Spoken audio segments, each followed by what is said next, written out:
আবার মাঠের বিরোধী দল সেটা হবে আওয়ামী লীগ। নির্বাচনটাকে ভণ্ডুল করার জন্য এবং তারেক রহমানের আশাকে বিলম্বিত করার জন্য একই সঙ্গে দুইটা ঘটনা ঘটানোর জন্য হাদিকে জীবন দিতে হয়েছে।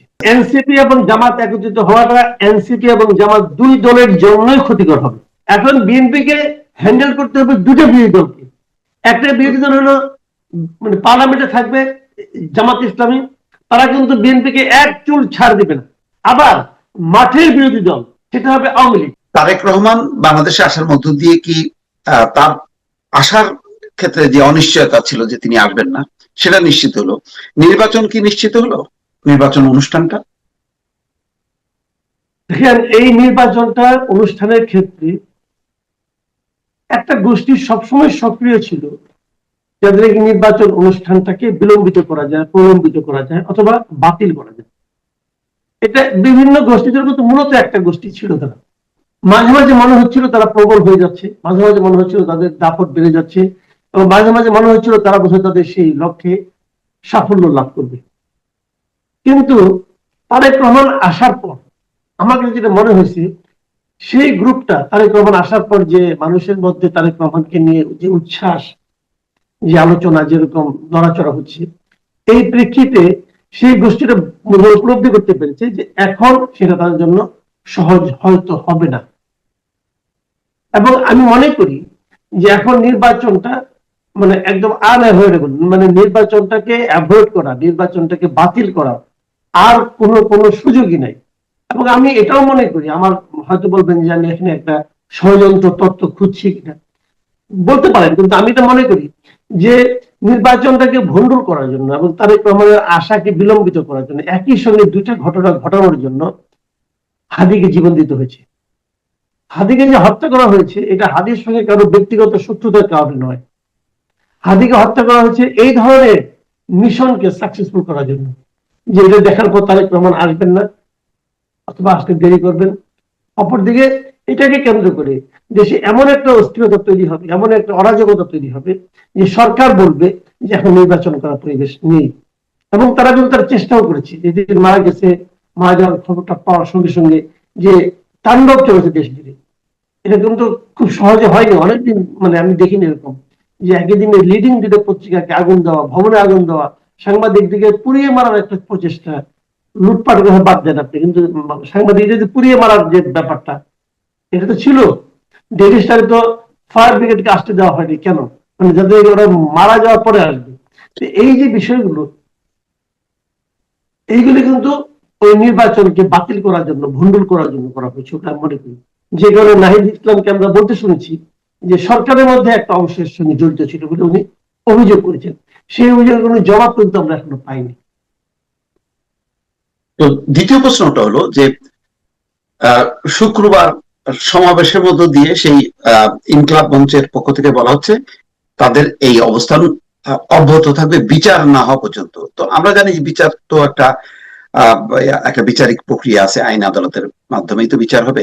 তো সেই বিচার তো এমন না যে চট জলদি 15 দিন 1 মাসের মধ্যে হয়ে যাবে।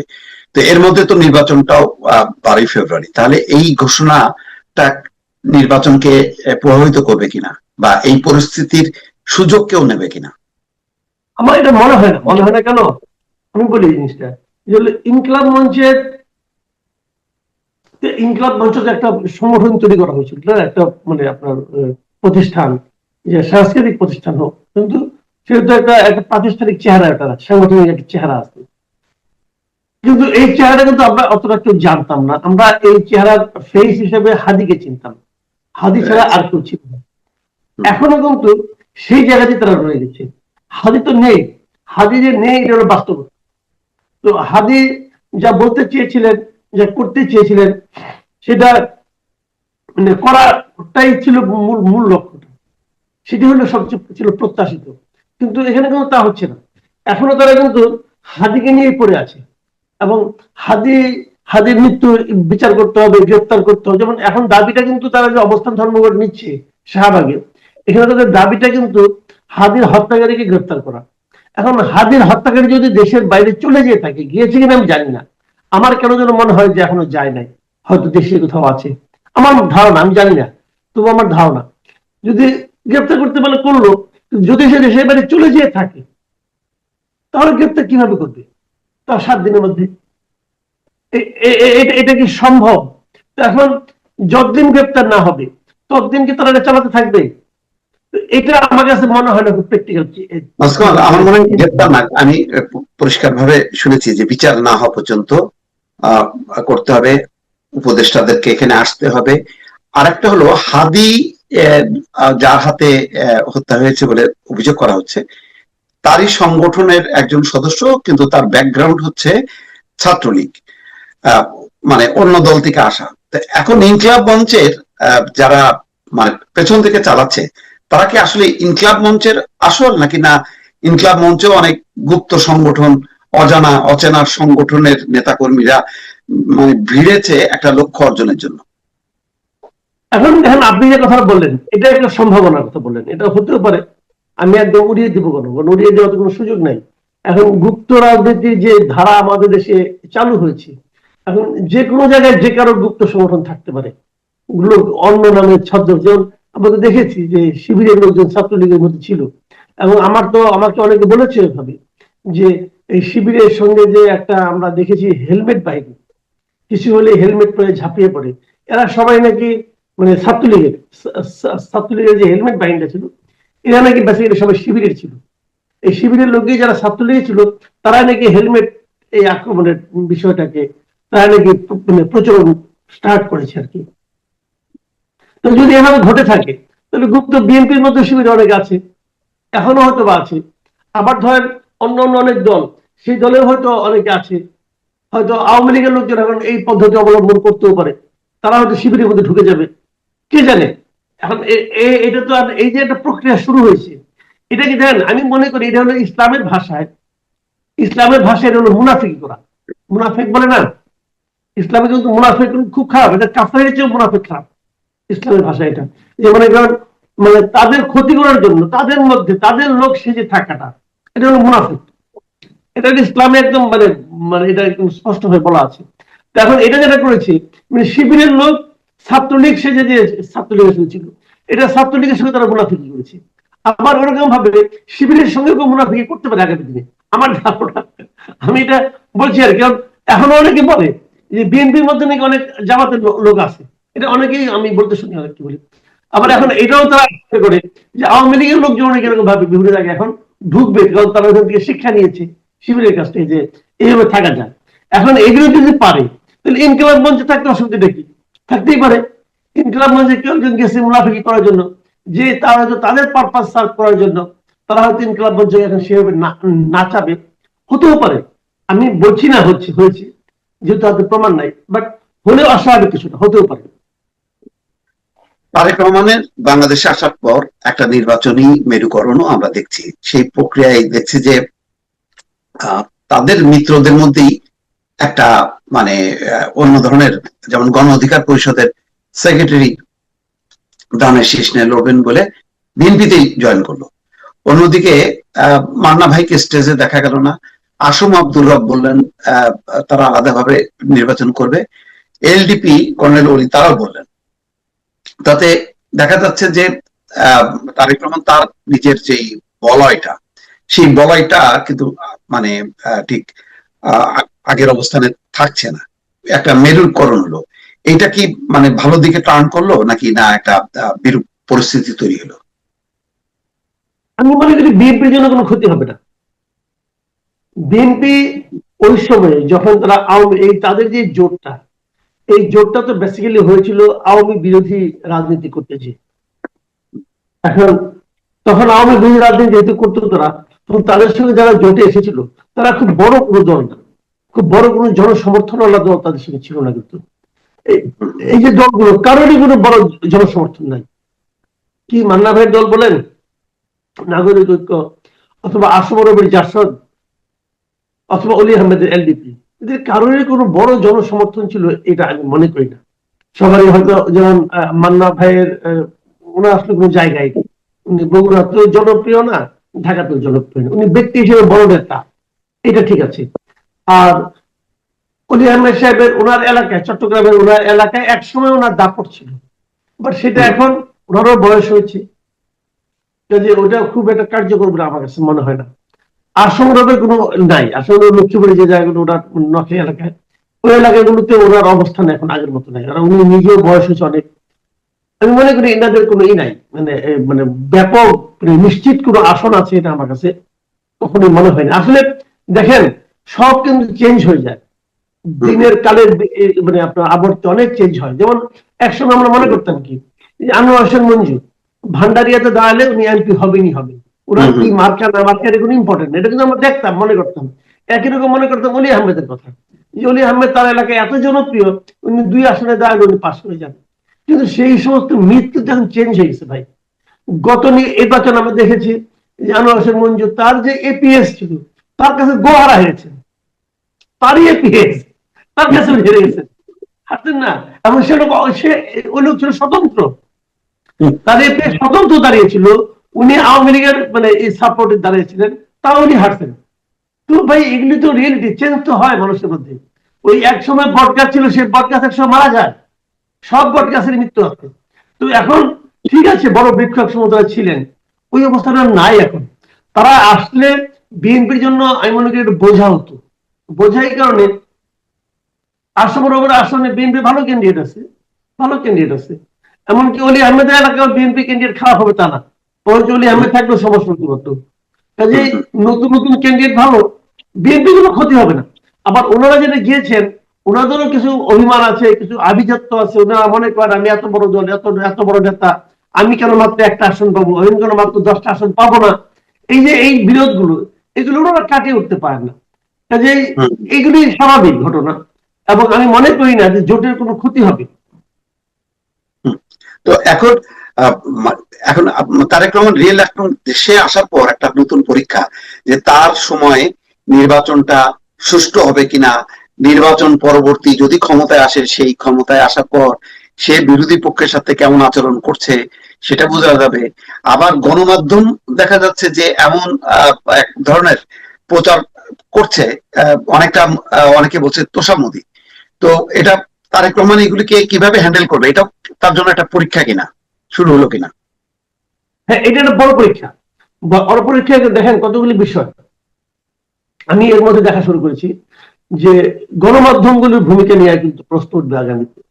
কারণ গণমাধ্যমগুলো আমি দেখতেছি তার দিকে স্থাপকতার মধ্যে এত নেমে গেছে। আমি কালকে পত্রিকাগুলো স্টাডি করলাম, আমি গতকালকে একটা কন্টেন্ট করেছিলাম আমার চ্যানেলে। সেখানে আমি দেখে আমি হতাশই হয়েছি, যে একটা 12 পৃষ্ঠার পত্রিকা, 12 পৃষ্ঠার পত্রিকার 3টা পৃষ্ঠায়, মানে 25% স্পেসটা।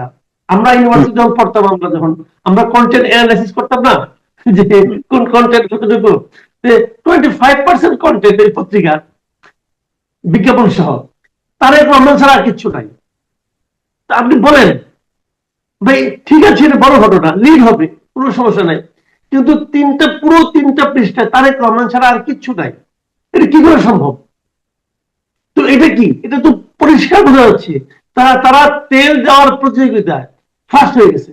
তো একটা না, 2টা পত্রিকা আমি এরকম দেখেছি, একটা হলো কালবেলা আর একটা হলো আমাদের সময়। এই 2টা পত্রিকার 3টা পৃষ্ঠা, 3 পৃষ্ঠা জুড়ে তারেক রহমান ছাড়া আর কিচ্ছু নাই। তার মানে মানে নিজেদের স্বাধীন হবার কোনো চেষ্টা নেই। না। এখন আমার কথাটা হলো কি, এই যে আপনি তেল দিচ্ছেন, এটা কেন? দুটো কারণ হতে পারে। একটা কারণ হতে পারে যে এখন মিডিয়াগুলো খুবই অনিরাপদ অবস্থায় আছে, খুবই ভালনারেবল অবস্থায় আছে। কিছু একটা হলেই ভাঙচুর, মিডিয়া এগুলো যেটা আমরা যেটা দেখলাম প্রথম আলো এবং এরিস্টারকে নিয়ে দেখলাম।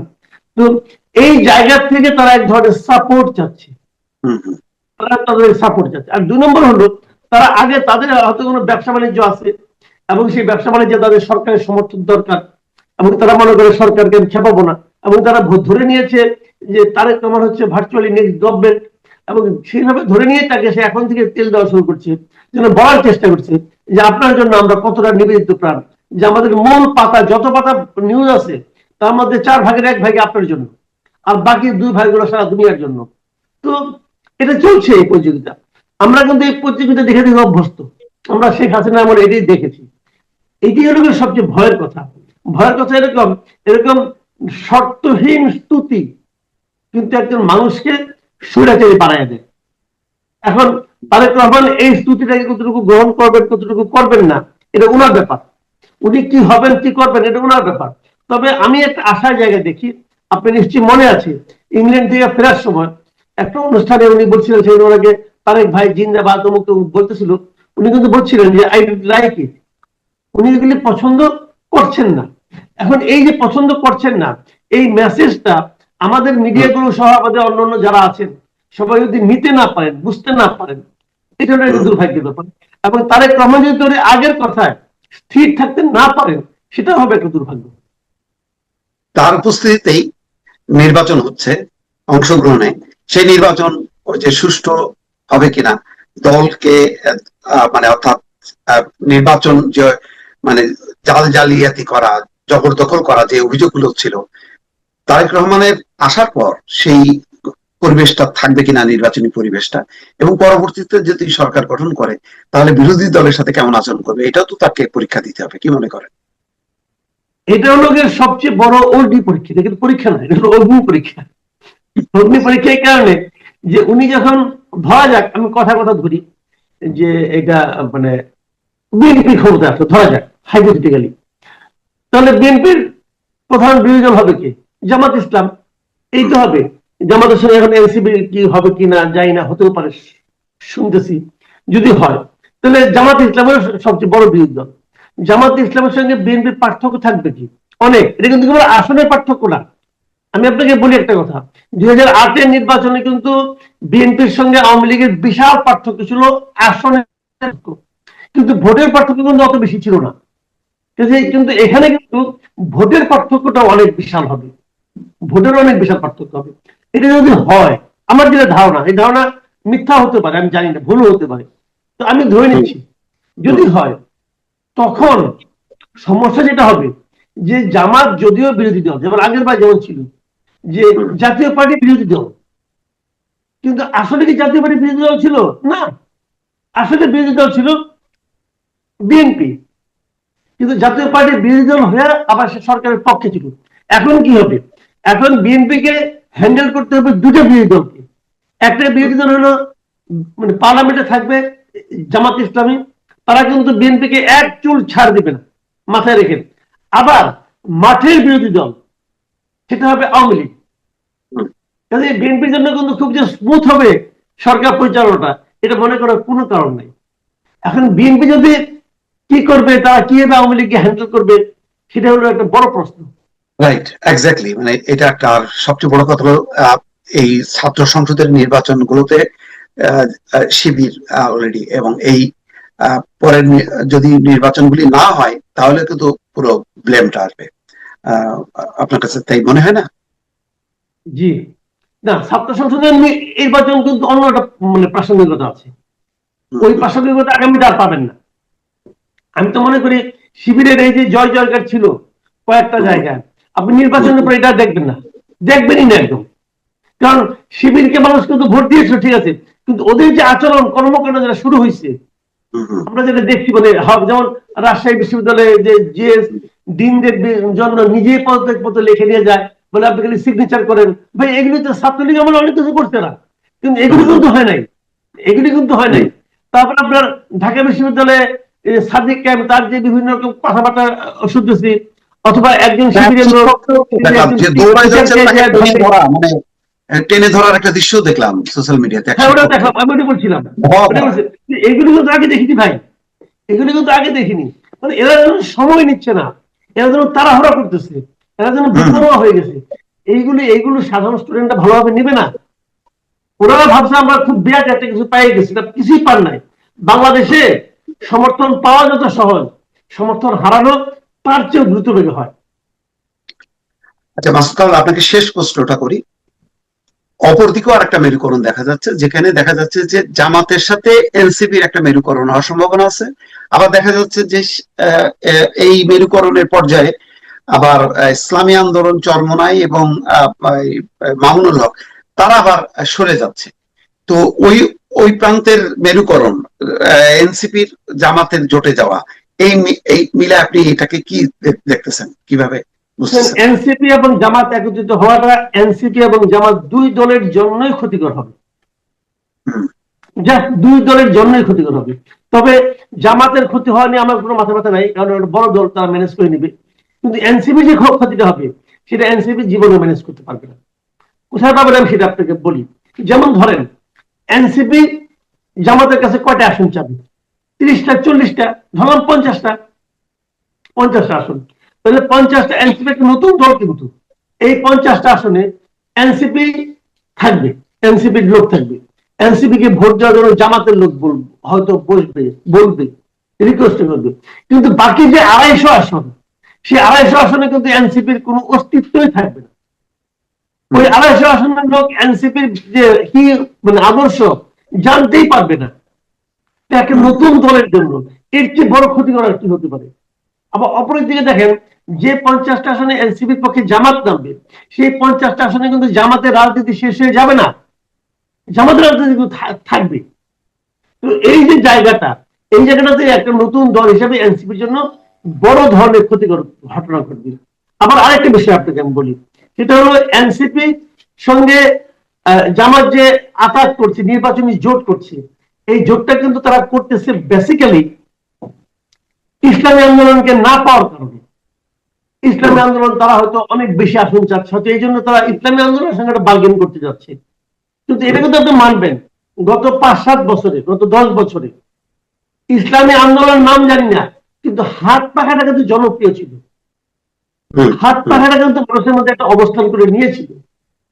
কিন্তু ইসলামী আন্দোলনের দাবিকে, হাত পাখার দাবিকে জামাত যদি ইগনোর করে, তাহলে জামাতও লস করবে।